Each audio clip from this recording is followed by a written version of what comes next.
युद्ध विराम समाप्त हो चुका है और दोनों पक्षों ने तलवारें खींच ली। एक बार फिर से हिंसा शुरू हो गई, एक बार फिर से हमले शुरू हो गए हैं। तो गाजा युद्ध में आज ऑपरेशन जेरिको क्या है, ये ऑपरेशन जेरिको आगे आपको बताएंगे। मैं हूं आपके साथ रवि मिश्रा, मेरे साथ हैं मेरी सहयोगी निधि। पिछले 24 घंटे से गाजा में लगातार बमबारी हो रही है। उत्तर से दक्षिण गाजा बारूदी हमलों से दहल गया है, लेकिन इस बीच हमास के खात्मे के लिए नेतन्याहू का बफर प्लान सामने आया है। गाजा के 3000 टुकड़ों में बांटने की रणनीति बनी है, लेकिन इजरायली सेना के निशाने पर दक्षिण गाजा है, क्योंकि खुफिया इनपुट मिला है कि दक्षिण गाजा के कई इलाकों में हमास के सीक्रेट ठिकाने हैं।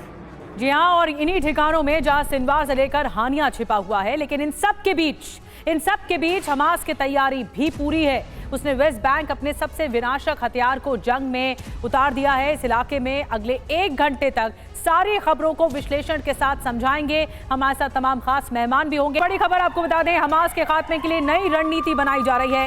गाजा में बफर जोन बनाने की तैयारी है। इजरायल ने अरब देशों को दी जानकारी, हमास के हमलों को रोकने का प्लान बनाया जा रहा है। तो बफर जोन बनाने की तैयारी है गाजा में, और ये बफर जोन इजरायल का होगा और ये और ज्यादा महाविनाशकारी होगा।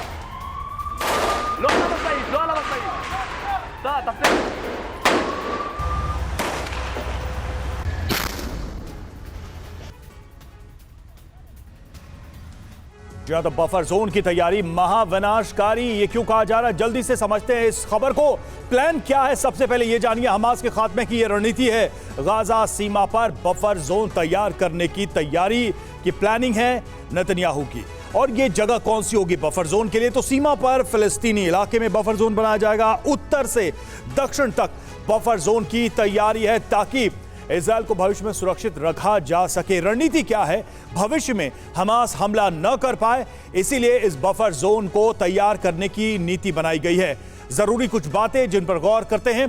बफर जोन गाजा के इलाके में बनेगा। पहली बात तो ये कि ये जो भी जोन बन रहा है, इसमें गाजा के इलाके का इस्तेमाल किया जाएगा। मिस्र, जॉर्डन, यूएई को इसकी जानकारी दे दी गई है। सऊदी अरब को भी जानकारी देने की बात कही गई है इजरायल की तरफ से, और तुर्की को बफर जोन की जानकारी दी गई है। तो बफर जोन को लेकर ये बड़े फैक्ट्स आए हैं। साफ है कि आगे की रणनीति में ये बफर जोन इजरायल की सुरक्षा के लिए एक बड़ा फैक्टर साबित होगा, यही इजरायल का मानना है। जी, तो रवि ने आपको बताया कि किस तरह का बफर जोन होगा, क्या प्रस्तावित जगह होगी। अब बफर जोन को लेकर जो रणनीति है वो क्या है, नई रणनीति बफर जोन को लेकर मायने क्या है, आपको बताते हैं। मित्र मुस्लिम देशों को का समर्थन बनाए रखना ये जरूरी है। मुस्लिम देशों को हमास के खिलाफ करने की इजरायल की कोशिश है। हमास पर मुस्लिम देशों में अलग राय बनाने की भी कोशिश है। इसके अलावा गाजा पर कब्जे की अटकलों को खारिज करने की कवायद में भी जुटा है इजरायल। मित्र देशों के जरिए बाकी मुल्कों पर दबाव बनाने की रणनीति के तौर पर देखा जा रहा है। तो ये बफर रणनीति है। हमारे साथ तमाम खास मेहमानों का पैनल इस वक्त जुड़ चुका है। हमारे साथ ब्रिगेडियर रिटायर्ड शरदेंदु जी जुड़ रहे हैं रक्षा विशेषज्ञ के तौर पर। हमारे साथ air marshal retired Rajesh Kumar ji जुड़ रहे हैं रक्षा विश्लेषक के तौर पर। सबसे पहले ब्रिगेडियर शरदेंदु जी, आपसे शुरुआत कर रहे हैं। ये जो बफर जोन की रणनीति होती है, आप क्योंकि ग्राउंड ऑपरेशन का के बारे में आपको अनुभव है, इसलिए दर्शकों को समझाइए कि किस तरह का बफर जोन होता है और जो प्रस्तावित इलाका है, क्या वहां पर इजरायल अपनी रणनीति में कामयाब होगा? देखिए, जब भी बफर जोन क्रिएट किया जाता है, ये 2 फैक्शन के बीच में होगा और एक सीमा तय होगी। ये जबकि देखिए गाजा पट्टी का बड़ा छोटा सा इलाका है, तो इसमें कितनी सीमा को बफर जोन में लाएंगे ये बड़ा डिबेट है। लेकिन मेरा मानना है कि इतना बड़ा एरिया होगा जिससे कि वो स्मॉल आर्म के फायरिंग की जो कारगर रेंज है उससे उसको बाहर रखा जा सके। लॉन्ग रेंज वेपन तो एज इट इज़ अगर हम गाजा पट्टी में डिप्लॉयड है तो उसका बफर जोन से कुछ लेना देना नहीं है। लेकिन ये जो बफर जोन बनेगा वो चारों तरफ बनेगा। एक तरफ मेडिटेरियन सी है, उधर भी आपको बफर जोन क्रिएट करने की जरूरत पड़ेगी, क्योंकि मेडिटेरियन सी में जो भी आपके एसेट डिप्लॉय हैं इजराइल के या यूरोपियन कंट्रीज के या अमेरिका के, उसकी सुरक्षा चाहिए। और साथ में नॉर्थ, साउथ और ईस्ट में बफर जोन क्रिएट किया जाएगा। मेरा मानना है कि तकरीबन ये 2 से 3 किलोमीटर का एरिया बाउंड्री से हो सकता है, जिससे कि small arm weapon effectively fire ना हो सके, टैंक्स द्वारा या जो लो रेंज के रॉकेट्स हैं वो फायर ना हो सके। और उस इलाके में अगर कोई भी संदिग्ध एक्टिविटी दिखती है तो जिस पे इजराइल पूरी तरीके से काबू करना चाहेगा। ये एक मकसद मेरा मानना है कि यह दिखता है बफर जोन क्रिएट करने का। अगर देखिए हमास के पास जिस तरीके के वेपनरी है उसमें कितना इफेक्टिव होगा ये नहीं कहा जा सकता इस बफर जोन, लेकिन एक कॉशन तो जरूर करेगा, एक सर्विलेंस को इंप्रूव करेगा और वहां से स्मॉल आर्म्स के फायरिंग और जो स्मॉल रेंज के रॉकेट उसको यानी कि बॉर्डर की सिक्योरिटी पर एक बड़ा लेयर और तैयार हो जाएगा इस बफर जोन से, आप भी ये मानते हैं? और एक और बड़ी खबर, वेस्ट बैंक में हमास की विध्वंसक तैयारी। एक और बड़ी खबर, ब्रेकिंग न्यूज, शाहबाज 1 से हमला करेगा हमास। आईडीएफ पर एंटी टैंक वेपन से हमला किया जाएगा। इजरायली टैंकों को बनाएगा निशाना। ईरान से हथियार मिलने की आशंका जताई जा रही है। ये आईडीएफ को लेकर ब्रह्मास्त्र है हमास का, जिसको लेकर आशंका है कि इजरायली टैंकों को टारगेट किया जाएगा सीधे सीधे इसके जरिए।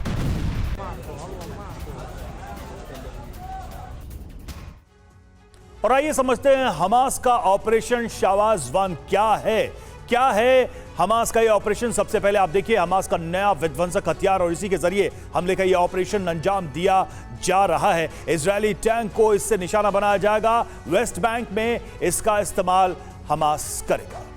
जी हाँ, शाहबाज 1 कितना ताकतवर है अब आपको ये बताते हैं। एंटी आर्मर डिवाइस है ये, टैंक को तबाह करता है, 8 इंच के स्टील को भेदने में सक्षम होता है।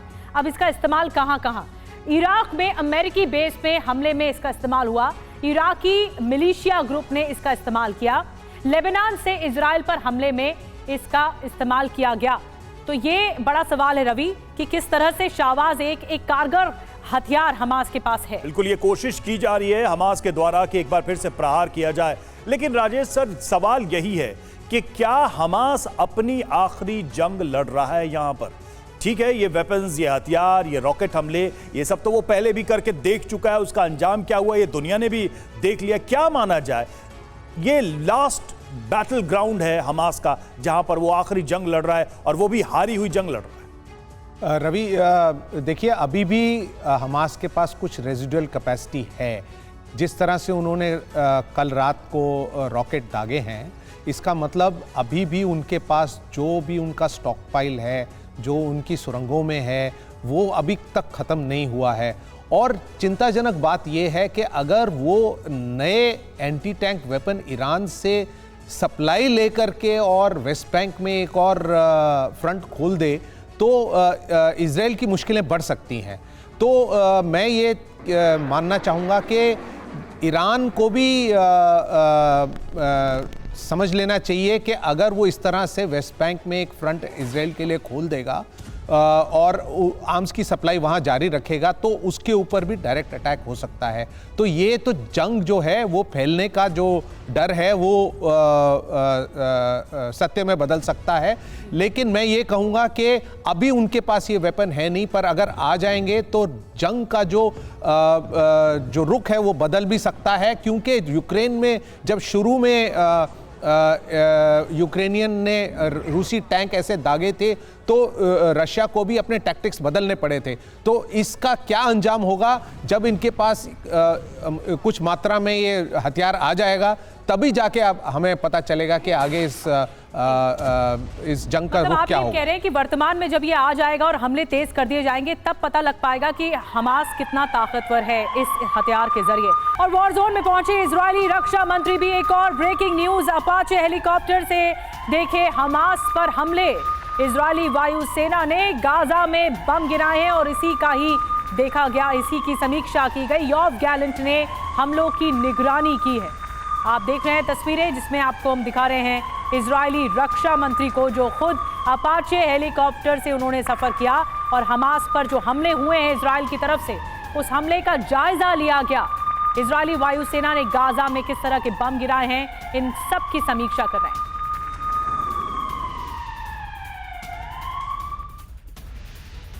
जी तो गाजा में विध्वंस, वॉर जोन में गैलेंट बहुत ही प्रमुख भूमिका निभाते रहे हैं। उनके बयान सुर्खियों में रहे। एक बार फिर से हम देखते हैं कि योव गैलेंट से जुड़ी बड़ी जानकारी क्या है। योव गैलेंट रक्षा मंत्री हैं और देखिए हमलों की मंजूरी के बाद वॉर जोन में ही रहे हैं। वो लगातार वॉर जोन में हौसला अफजाई करते रहे और साथ ही देखिए H-64 अपाचे से हमास पर हमले उन्होंने देखे वहां निरीक्षण किया इसका और हमास के ठिकानों में तबाही को भी खुद देखा है। तो खुद वो मौजूदगी अपनी दर्ज करा रहे ताकि सेना का मनोबल बढ़ा रहे। वायुसेना के हमलों की निगरानी भी की। योव गैलेंट ने हमास बारूद की भाषा समझता है और यही स्टैंड योव गैलेंट का शुरू से रहा है। अब देखिए जरूरी बात क्या है ये भी जान लीजिए। हमास के खात्मे तक युद्ध नहीं रुकेगा। जब तक खत्म नहीं हो जाता तब तक अंत नहीं होगा इस युद्ध का भी। सभी बंधकों की घर वापसी एकमात्र मकसद दिखाया जा रहा है। और एक और बड़ी खबर, उसके बाद मेहमान से बातचीत करेंगे। दक्षिण गाजा पर रात भर लगातार बमबारी होती रही। देर रात खान यूनिस इलाका इस वक्त हॉटस्पॉट है। बारूदी बौछार यहां पर लगातार हो रही है। दक्षिण गाजा पर आईडीएफ के हमले जारी है। युद्ध विराम जैसे ही खत्म हुआ है और उसके बाद से ही हमले तेज कर दिए गए हैं। और जो ऑपरेशन अब चलाया जा रहा है वो दक्षिण गाजा में चलाया जा रहा है। इससे पहले नॉर्थ गाजा लगातार सुलगता रहा, दहलता रहा और अब खान यूनिस पर बारूदी बौछार हो रही है।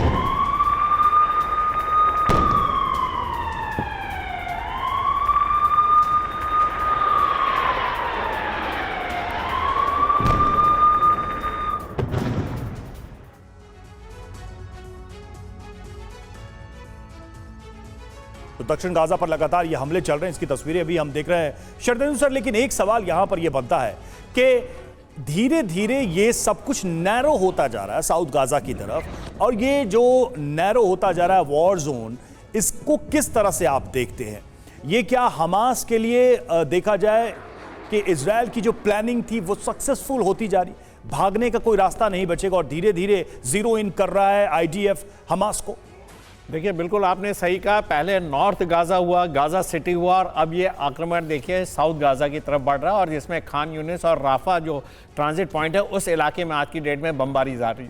तो एक मकसद था कि पहले इनको इतना पुश कर दिया जाए साउथ की तरफ जैसे कि नॉर्थ गाजा के ऑपरेशन आसान हो जाए। अब जब नॉर्थ गाजा पे पूरी तरीके से इजरायली आर्मी का डोमिनेशन है तो अब हमास को जो साउथ गाजा में माइग्रेट कर गए होंगे, चले गए होंगे, शिफ्ट किया होगा, अब उनको ख़त्म करने की बात है। लिहाजा एयर स्ट्राइक चल रही है, ग्राउंड ऑपरेशन चल रहे हैं, टैंकों से बारूद उगले जा रहे हैं। तो अब ये हमास का जब तक खात्मा नहीं होगा तब तक ये ऑपरेशन रुकने वाला नहीं है। देखिए जो उनके जो डिफेंस मिनिस्टर हैं और जो नेतन्याहू प्राइम मिनिस्टर हैं, दोनों का जो वर्किंग है वो हैंड इन ग्लव है। बहुत ही सिंपैथी और सिंक्रोनाइजेशन के साथ ये ऑपरेशन चल रहा है। और सदर्न गाजा में जहां वो आशंका दिखा रहे हैं कि अब हमास के लड़ाके इकट्ठे हुए होंगे तो इनकी पूरी बर्बादी करके ही वो छोड़ेंगे। और साथ में काउंटर करने के लिए वो देखिए सीरिया पे भी बमबार्ड कर रहे हैं और काउंटर करने के लिए हिजबुल्लाह को भी कंटेन किया और वेस्ट बैंक के भी ऑपरेशन चला रहे हैं। तो इस समय जो ऑपरेशन है ये देखिए हर एक फ्रंट पे चलता हुआ जा रहा है और एक कल्मिनेशन की तरफ बढ़ रहा है। जब सदर्न गाजा पूरी तरीके से नेस्तनाबूद हो जाएगा, हमास खत्म हो जाएगा, तब ये ऑपरेशन खत्म होता है। और साथ में एक चीज और इजराइल ट्राई कर रहा है कि राफा बॉर्डर से जितने ज्यादा जो हैं फिलिस्तीनी अगर मिस्र में चले जाते हैं तो उतना इसको आसान होगा।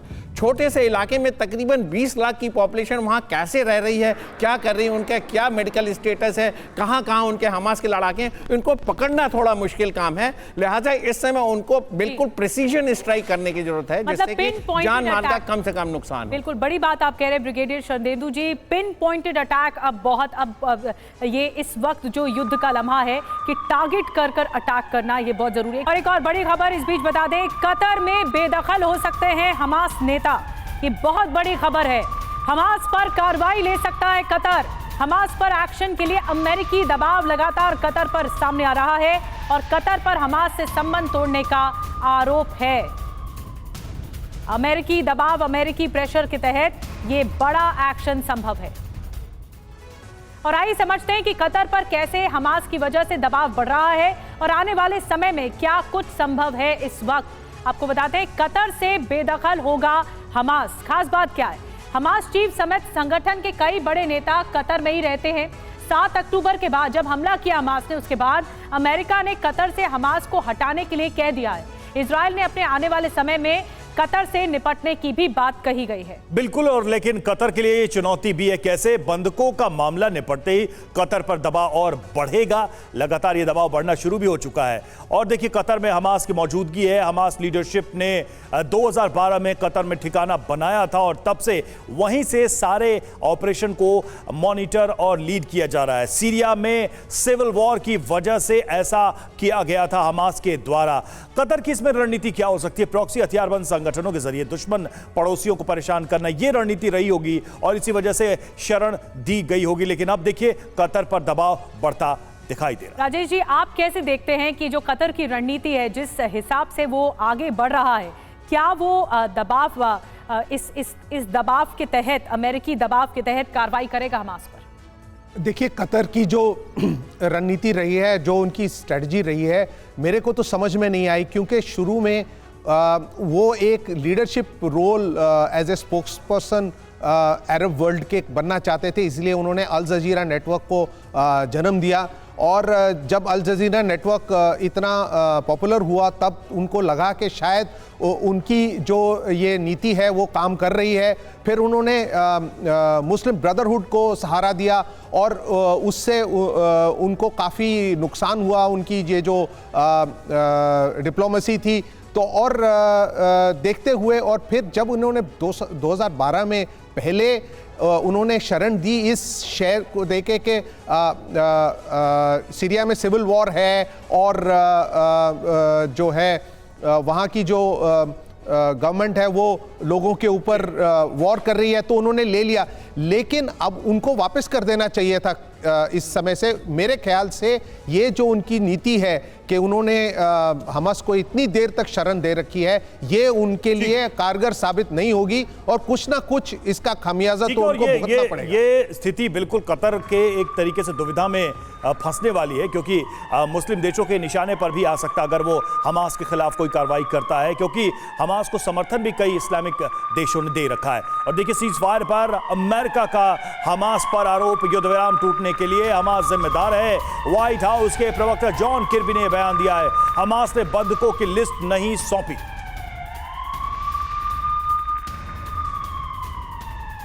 जॉन किर्बी ने हमास को इसके लिए जिम्मेदार ठहराया।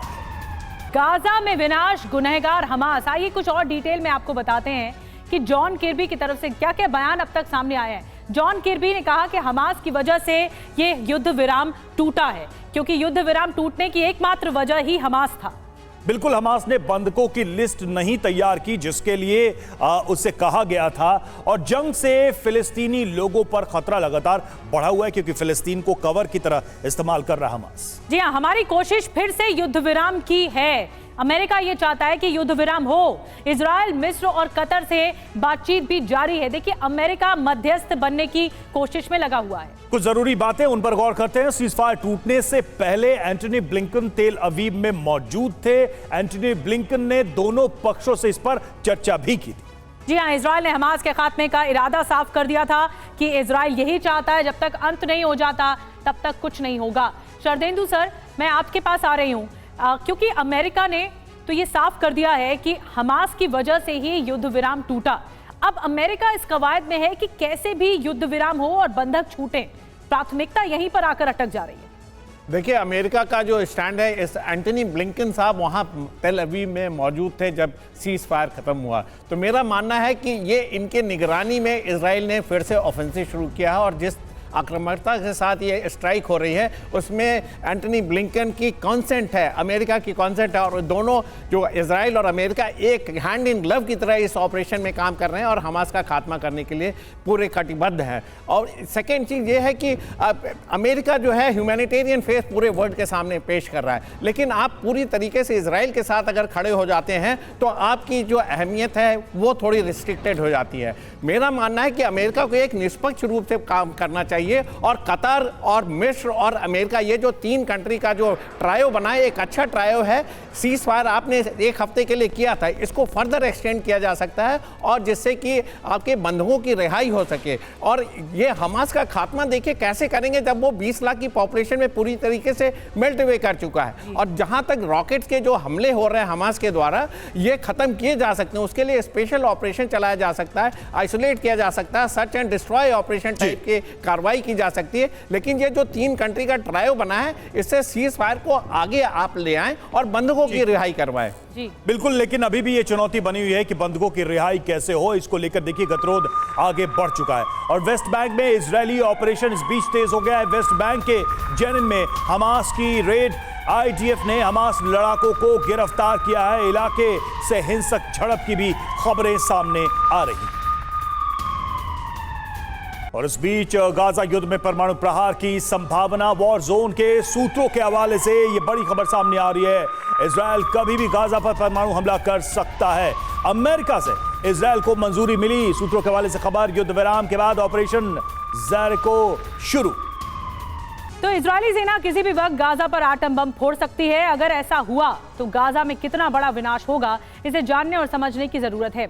अगर इजरायली सेना ने गाजा पर 20 टन का एटम बम फोड़ा तो आधा वर्ग किलोमीटर के इलाके में परमाणु आग लग जाएगी। 1 वर्ग किलोमीटर के दायरे में मौजूद कंक्रीट की मजबूत इमारतें धराशायी हो जाएंगी।